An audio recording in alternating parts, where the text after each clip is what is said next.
नमस्कार। आप सभी का हार्दिक स्वागत है मेरे YouTube channel UGC net Hindi में। आज हम यूनिट 7 हिंदी कहानियों के क्रम में गैंग्रीन कहानी को पढ़ेंगे, जिसके लेखक है अज्ञे। तो जो बच्चे यूजीसी नेट जून 2025 की तैयारी कर रहे हैं या हरियाणा असिस्टेंट प्रोफेसर की तैयारी कर रहे हैं या किसी भी सेट के एग्जाम की तैयारी कर रहे हैं, तो आज की कक्षा आप सभी के लिए महत्वपूर्ण हो जाती है, क्योंकि गैंग्रीन कहानी जो है आपके पाठ्यक्रम में लगी हुई है। तो बदलते पैटर्न के आधार पर कैसे आपको पढ़ना है, तो आज हम विषय, वस्तु, पात्र, महत्वपूर्ण तथ्य तथा संपूर्ण कहानियों पर बात करेंगे। तो चलिए कहानी की शुरुआत करते हैं। तो यूनिट 7 हिंदी कहानी में आज हम गैंग्रीन कहानी को पढ़ेंगे, जिसके लेखक है अज्ञे। आपको पता ही होगा कि यूनिट 7 में आपकी 21 कहानियां लगी हुई हैं। अगर आपको संपूर्ण 21 कहानियों का पीडीएफ अगर चाहिए, तो आप मुझसे जुड़ सकते हैं। आप मुझे मेरे टेलीग्राम पे फॉलो करके वहां से 21 कहानियों का पीडीएफ जो है डाउनलोड कर सकते हैं और पढ़ सकते हैं। कहानी को पढ़ने से पहले हम कहानी के कुछ महत्वपूर्ण तथ्यों को देख लेते हैं। तो यहाँ पर मैं गैंग्रीन और रोज कहानी लिखी हुई हूँ, यानी ये कहानी जो है सर्वप्रथम रोज कहानी के नाम से प्रकाशित हुई थी। बाद में इसका नाम परिवर्तित करके क्या कर दिया गया था, गैंग्रीन कर दिया गया था। तो क्या इसका इतिहास रहा, पहले रोज फिर गैंग्रीन? तो चलिए देखते हैं। तो रोज नाम से विपत्तिका 1937 नामक कहानी संग्रह में संकलित, यानी जब ये कहानी प्रकाशित हुई थी, लिखी गई थी, माफ कीजिएगा, तो ये किस नाम से लिखी गई थी? तो रोज नाम से जो है ये कहानी लिखी गई थी। और विपत्तिका यानी कि अज्ञे का ही कहानी संग्रह है जो 1937 में प्रकाशित हुई थी। इसी कहानी संग्रह में जो है ये कहानी जो है संकलित है। तो ये सर्वप्रथम जो है रोज नाम से प्रकाशित हुई थी। कहीं कहीं आपको गैंग्रीन का नाम रोज भी देखने को मिलेगा, तो घबराइएगा मत। ये रोज नाम जो है गैंग्रीन का ही नाम था। जब ये लेखक लिखते हैं जब इस कहानी को, तो ये कहानी का जो शीर्षक है वो रोज नाम से ही ये लिखते हैं। लेकिन बाद में जो है इसका नाम जो है गैंग्रीन कर दिया गया था। यहाँ देखिए नोट में कि पहले संस्करण 1937 में रोज नाम से यह कहानी प्रकाशित, फिर 5वें संस्करण 1990 में गैंग्रीन नाम से नेशनल पब्लिशिंग हाउस दिल्ली से प्रकाशित होती है। यानी पहला संस्करण कब आया था? 1937 में। यानी विपत्तिका जो है सबसे पहले 1937 में प्रकाशित हुई थी, और उस समय जो है ये कहानी, गैंग्रीन कहानी जो है ये रोज नाम से जो है प्रकाशित होती है। ठीक है, फिर 5वां संस्करण आता है। 5वां संस्करण कब आता है? इसी कहानी का, विपत्तिका कहानी का संग्रह जो संस्करण आता है नया, 5वां संस्करण कब आता है? 1990 में प्रकाशित होता है।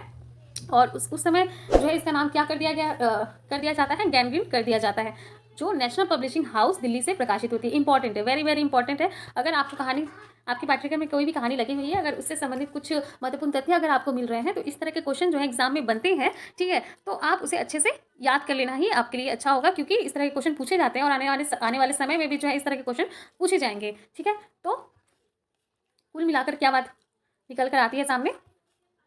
तो ये सबसे पहले रोज नाम से 1931 में प्रकाशित होती है। ठीक है, लिखी गई थी, प्रकाशित नहीं होती है। प्रकाशित कब हुई थी ये मुझे नहीं पता, अगर किसी को पता हो तो आप लोग कमेंट कीजिएगा। तो 1931 में ये कहानी रोज नाम से लिखी जाती है, और विपत्तिका जो 1937 में प्रकाशित होती है कहानी संग्रह, इसमें जो है ये कहानी संकलित होती है। ठीक है, फिर पहला संस्करण आपको मैंने बता ही दिया, 1937 में रोज नाम से 1937 में प्रकाशित होती है विपत्तिका का, जिसमें रोज नाम से ये कहानी लिखी गई थी और प्रकाशित होती है। और फिर जो है पांचवा संस्करण कब आया था? 1990 में आया था। और गैंग्रीन का नाम जो है रोज नाम से जो है इसको गैंग्रीन नाम में जो है परिवर्तित कर दिया जाता है, और नेशनल पब्लिशिंग हाउस दिल्ली से जो है इस कहानी संग्रह को फिर पुनः प्रकाशित करवाया जाता है। ठीक है, तो ये था इंपॉर्टेंट कुछ। और बिंदु को डलहौजी जेल मई 1931 में लिखा। ठीक है, तो बिंदु कौन है ये मुझे भी नहीं पता। तो ये कहानी जो है, जब ये रोज कहानी लिखते हैं, तो ये रोज कहानी जो है किसी को समर्पित करते हैं, तो वो किसको समर्पित करते हैं? तो बिंदु को समर्पित करते हैं। ठीक है, और कहानी कहाँ लिखते हैं लेखक? तो डलहौजी जेल में जब लेखक थे, तभी जो है इस कहानी को लेखक लिखते हैं मई 1931 में। कब लिखते हैं? मई, ध्यान रखिएगा, मई। ठीक है, मई 1931 में इस कहानी को लेखक लिखते हैं। मैं आगे स्लाइड में भी रखी हूँ, आप देख सकते हैं। यहाँ पे देखिए रोज कहानी, ठीक है, बिंदु को, यानी ये किसको समर्पित करते हैं? ये कहानी जो है बिंदु को समर्पित करते हैं। कब लिखा गया था? देखिए यहाँ पर लिखा है साफ साफ अक्षरों में कि डलहौजी जेल मई 1931 में। ठीक है, ये इंपॉर्टेंट है। अब ये देखिए कहानी संग्रह के शुरू में ही लेखक लिखते हैं कहानी, ये आपका विपत्तिका कहानी संग्रह है, यहाँ पर ये कुछ पंक्तियाँ लिखी हुई हैं। ठीक है, तो यहाँ ये कहानी संग्रह के संदर्भ में जब लेखक शुरू में लिखते हैं, तो ये भी देखिए यहाँ पर, ये देहली जेल, तब कहाँ थे लेखक? देहली जेल, सितंबर 1931। ठीक है, देहली जेल सितंबर 1931, और ये है डलहौजी जेल, जब ये इस कहानी को लिख रहे थे तब वो मई 1931 का समय था। ठीक है, तो ये इंपॉर्टेंट है। कहानी के संदर्भ में कुछ महत्वपूर्ण तथ्य और है, देख लेते हैं। तो रोज नाम से विपत्तिका नामक कहानी संग्रह में संकलित, तो विपत्तिका कहानी संग्रह में कितनी कहानियां संकलित हैं इसे भी आपको याद कर लेना है, क्योंकि इस तरह के क्वेश्चन जो है आपके प्रीवियस ईयर में बने हैं, तो आने वाले समय में भी जो है इस तरह के क्वेश्चन बन सकते हैं और बनेंगे भी। ठीक है, तो विपत्तिका कहानी संग्रह मतलब आपकी कहानी, जो भी आपकी कहानियां लगी हुई हैं 21 कहानियां, और 21 कहानियां जो है जिस भी कहानी संग्रह में अगर संकलित है। तो उस संग्रह को जो है आपको याद कर लेना है। उस संग्रह में जितनी भी कहानियाँ हैं, उसे आपको क्रम वाइज़ जो है याद कर लेना है। क्रम से याद नहीं हो रहा है तो कम से कम आपको इतना याद रखना है कि इस कहानी संग्रह में कितनी कहानियाँ हैं, कौन-कौन सी कहानियाँ हैं, ठीक है? तो देख लेते हैं कि विपदगा कहानी संग्रह में कौन-कौन सी कहानियाँ थी। तो सबसे पहले विपदगा, पगोड़ा ब्रिज, हरसिंगार, हारीति, रोज, अकलंक, दुख और तितलियाँ, मिलन, एकाकी रात, अमर बल्लरी, कड़ियाँ, शत्रु, ठीक है? इसे आप अच्छे से याद कर लीजिएगा। कहानी का विषय देख लेते हैं। ये कहानी जो है मैं शैली में लिखी कहानी है, मध्यवर्गीय मानसिकता को चित्रित करती है। यह एक चरित्र प्रधान कहानी है। कहानी में नारी जीवन की विवशता का चित्रण किया गया है। नारी जीवन में विवाह के उपरांत आने वाले दायित्व से उत्पन्न निरस्ता, यांत्रिकता, घुटन का सजीव चित्रण है। लेखक मालती से 4 वर्ष बाद मिलता है और विवाह के 2 वर्ष बाद, यानी 4 वर्ष बाद लेखक मिलता है। विवाह के कितने वर्ष हुए मालती के? तो 2 वर्ष, याद रखिएगा। लेखक को लगता है कि मालती के घर में किसी श्राप की छाया है जो उसे भी वश में कर लेगा। एकल परिवार में बच्चे की स्थिति का चित्रण है। तो इंपॉर्टेंट है, इस तरह के भी क्वेश्चन पूछे जाते हैं। पात्रों को देख लेते हैं। तो सबसे पहले मालती। मालती कौन है? कहानी की नायिका है। मालती के ही इर्द गिर्द जो है ये कहानी पूरी लिखी गई है, ठीक है। महेश्वर कौन है? मालती का पति है, ठीक है। टीटी, टीटी जो है महेश्वर और मालती का बच्चा है। कथाकार स्वयं जो है एक पात्र के रूप में कथाकार भी हैं और जो अतिथि के रूप में मालती के घर आते हैं। मालती के जो है बचपन के वे मित्र हैं और रिश्ते में जो है वो भाई लगते हैं, ठीक है। कहानी को पढ़ने से पहले हम कहानी की समीक्षा थोड़ी सी देख लेते हैं जिससे हमें कहानी और आसानी से समझ में आएगी। तो इस कहानी को 3 भागों में दर्शाया गया है। इस कहानी में एक विवाहिता के मन की उदासी और अकेलेपन अनुभूति का चित्रण है। कहानी में जब उसका भाई उससे वर्षों बाद मिलने आता है तो मालती उसका स्वागत बड़े ही औपचारिक ढंग से करती है। मालती में थोड़ा भी उत्साह नहीं दिखाई देता। उससे उसका हाल समाचार तक नहीं पूछती। एक बातूनी लड़की शादी के 2 वर्ष में ही एक यांत्रिक लड़की में तब्दील हो गई है। पूछे गए प्रश्नों के उत्तर केवल हाँ और न में देती है या 2-4 शब्द में देती है। इससे यह प्रतीत होता है कि उसके पास कहने को कुछ भी नहीं है। वह या तो घर के कार्य या अपने बच्चों को संभालने में लगी रहती है। प्रथम भाग में कहानी में मालती की बाह्य स्थिति दिखती है। दूसरे भाग में मालती के मन स्थिति का चित्रण है जिसमें उसके हाव भाव और मानसिक उथल पुथल उसके मन के भीतर के द्वंद्व को बयान करते हैं। कहानी का केंद्रीय बिंदु मालती और उसका जीवन है। कहानी के तीसरे भाग में महेश्वर के डिस्पेंसरी से लौटने का जिक्र है। महेश्वर अपने डिस्पेंसरी में गैंग्रीन से पीड़ित मरीजों का जिक्र करता है। कहानी में मालती को अपने रोज होने वाले दिनचर्या या घटनाओं की आदि से हो चुकी थी। जैसे टीडी के रोने से ज़्यादा कुछ फर्क नहीं पड़ता, उसके पतंग से भी पलंग से गिर पड़ने से उसे कोई खास फर्क नहीं पड़ता। मालती की नज़र में ये तो रोज की बात है जो वह गिर पड़े या रोता रहे, ठीक है। अब हम कहानी की तरफ पढ़ते हैं, कहानी को पढ़ते हैं। तो देखिए यहाँ पे गैंग्रीन रोज दोनों नाम से लिखा हुआ है। तो मैं बता दूँ, कहानी पढ़ने से पहले मैं बता दूं एक बात कि आप जिस भी कहानी को पढ़ रहे हैं तो कहानी की शुरुआत किन पंक्तियों के साथ हो रही है इसे आप अच्छे से याद कर लीजिएगा, क्योंकि इस तरह के क्वेश्चन जो है आपके प्रीवियस ईयर में पूछे गए हैं। तो आने वाले समय में भी जो है इस तरह के क्वेश्चन पूछे जा सकते हैं और इस तरह के क्वेश्चन जो है आने वाले समय में बिल्कुल बनेंगे। तो इसलिए जो है आप पहले कहानी, आपको 21 कहानियाँ याद होनी चाहिए। आपके पाठ्यक्रम में 21 कहानी लगी हुई है तो 21 कहानी याद होनी चाहिए। कहानी का प्रकाशन वर्ष आपको याद होना चाहिए। कहानी किस पत्रिका में प्रकाशित हुई थी, कब प्रकाशित हुई थी, ये भी आपको याद होना चाहिए। और साथ ही साथ कहानी किस कहानी संग्रह में संकलित है ये भी आपको याद होनी चाहिए। और कहानी संग्रह में कितनी कहानियाँ हैं ये भी आपको याद होनी चाहिए। और कहानी की शुरुआत जो है किन पंक्तियों के साथ हो रही है ये भी आपको याद कर लेना चाहिए, क्योंकि इस तरह के क्वेश्चन मैं बता रही हूँ बार बार कि प्रीवियस ईयर में बने हैं और आने वाले समय में भी जो है इस तरह के क्वेश्चन बनेंगे, ठीक है। तो जो इंपॉर्टेंट है वो पहले ही मैं मार्क कर दी हूँ। कहानी, संपूर्ण कहानी जो है आप खुद ही पढ़िएगा। जो इंपॉर्टेंट है वो मैं स्लाइड आपको हटाकर मैं बता दे रही हूँ, लेकिन कहानी को जो है आप 2-4 बार पढ़िएगा, क्योंकि आपके कहानी वाले यूनिट से 6 से 7 क्वेश्चन कह सकते हैं एक एवरेज, ठीक है। तो 6 से 7 क्वेश्चन, कभी कभी 8 से 9 क्वेश्चन भी जो है कहानी वाले यूनिट से बनते हैं। तो 21 कहानी अगर आप अच्छे से पढ़ लेंगे तो 7 से 8 क्वेश्चन जो है आप इस कहानी वाले यूनिट को इस तरह से पढ़िए कि आपका एक भी प्रश्न जो है गलत ना हो, क्योंकि यही जो है बहुत लोग जो है बहुत कह सकते हैं कि कहानी को हल्के में ले लेते हैं, है ना, और सोचते हैं कि हो ही जाएगा, मैं तो कर ही लूँगा, पढ़ ही लिया हूँ। लेकिन ऐसा नहीं है, कहानी से भी ऐसे-ऐसे क्वेश्चन बन जाते हैं कि फिर उसको जो कर पाना जो है मुश्किल होता है, ठीक है? तो इसलिए मैं बोल रही हूँ कि आप अच्छे से कहानी को 2-4 बार पढ़िएगा, दोहराइएगा, जो इम्पोर्टेंट है वो मैं पहले बता दे रही हूँ। तो कहानी की शुरुआत जो है देखिए इन पंक्तियों के साथ होती है कि दोपहर में उस सूने आँगन में पैर रखते हुए मुझे ऐसा जान पड़ा मानो उस पर किसी शाप की छाया मंडरा रही हो। उसके वातावरण में मुझे वातावरण में कुछ ऐसा अकथ्य, अस्पृश्य किंतु फिर भी बोझल और प्रकंपमय और घना सा फैल रहा था। तो इसके साथ जो है कहानी की शुरुआत होती है इन पंक्तियों के साथ। याद रखिएगा, देखिए यहाँ पे जो कहानी की नायिका है मालती, उसका जिक्र आया है। और फिर जो कहानी में आगे कहती है, जब लेखक उसके घर आते हैं और फिर घर आके जब पहुँचते हैं तो फिर लेखक जो है मालती से पूछते हैं कि तो वे कब आएंगे, वे यानी मालती के पति कब आएंगे।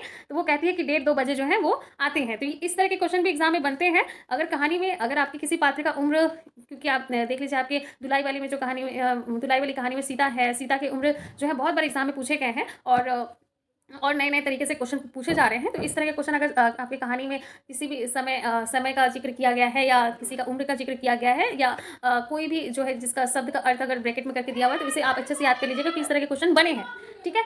तो 1:30-2 बजे आया करते हैं, वो कहती है। ठीक है, फिर सवेरे उठकर चले जाते हैं, ऐसा उन दोनों में बात होता है। फिर मालती कौन है? तो लेखक यहाँ कहते हैं कि मालती मेरी दूर के रिश्ते की बहन है। तो मालती के लेखक कौन हो गए? भाई हो गए। वे दूर की जो है लेखक की बहन लगती है, रिश्ते की बहन लगती है, किंतु सखी कहना ही उचित है, क्योंकि हमारा परस्पर संबंध सख्य का ही रहा है। हम बचपन से इकट्ठे खेले हैं, इकट्ठे लड़े हैं और पीटे हैं, और हमारी पढ़ाई भी बहुत सी इकट्ठे ही हुई है। ठीक है, तो ये लेखक जो है मालती के संदर्भ में कहते हैं। लेखक कितने वर्षों बाद आया है मालती से मिलने? वेरी वेरी इंपॉर्टेंट, 4 वर्ष बाद आया है। ठीक है, लेखक कितने वर्ष बाद आया है मालती से मिलने? 4 वर्ष बाद आया है। ठीक है, जब लेखक कहते हैं मालती के संदर्भ में कि जब मैंने उसे इससे पूर्व देखा था, यानी जब अभी विवाह के बाद उसे देख रहे हैं और विवाह के पहले जब देखा था वह, तो वह एक लड़की थी, अब वह विवाहिता है, एक बच्चे की माँ भी है। इससे कोई परिवर्तन उसमें आया होगा, और यदि आया होगा तो क्या, यह मैंने अभी तक सोचा नहीं था, किंतु अब उसकी पीठ की ओर देखता हुआ मैं सोच रहा था, यह कैसी छाया इस घर पर छाई हुई है। ठीक है, तो ये जो है ये मालती के संदर्भ में लेखक सोचते हैं। ऐसा ही होता है ना कि विवाह के पहले लड़कियां जो है होता है कि फिर वो बहुत सारी रिस्पॉन्सिबिलिटी आ जाती हैं लड़कियों पर।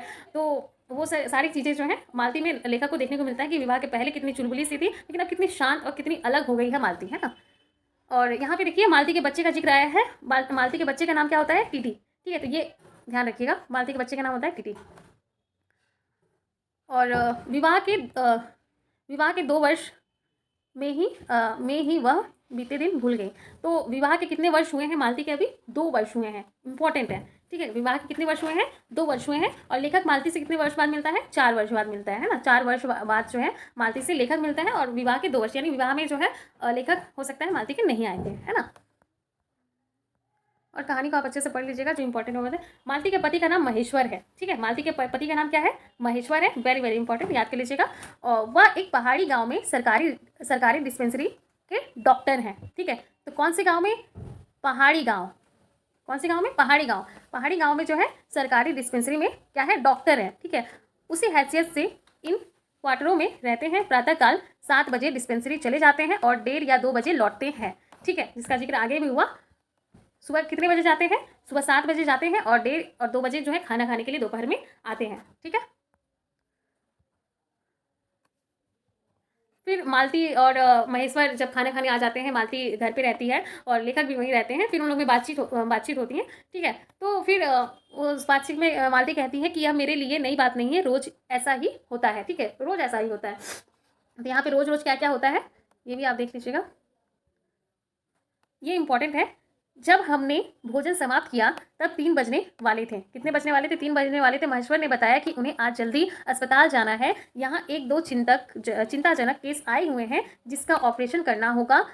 2 की शायद टांग काटनी पड़े, गैंग्रीन हो गया है। थोड़ी ही देर में वह चले गए। ठीक है, तो क्या हो गया है? 2 के टांग काटने पड़ेंगे। गैंग्रीन होने से क्या होता है? गैंग्रीन जिसको हो जाता है उसके पैर जो है हाथ पैर काट दिए जाते हैं। ठीक है, तो शायद 2 के टांग काटने पड़े, गैंगिन हो गया है। थोड़ी ही देर में वह चले गए। मालती किवाड़ बनकर आई, मेरे पास बैठने ही लगी थी कि मैंने कहा अब खाना तो खा लो, मैं उतनी देर में टीटी से खेलता हूँ। ठीक है, अब देखिए आगे इंपॉर्टेंट है।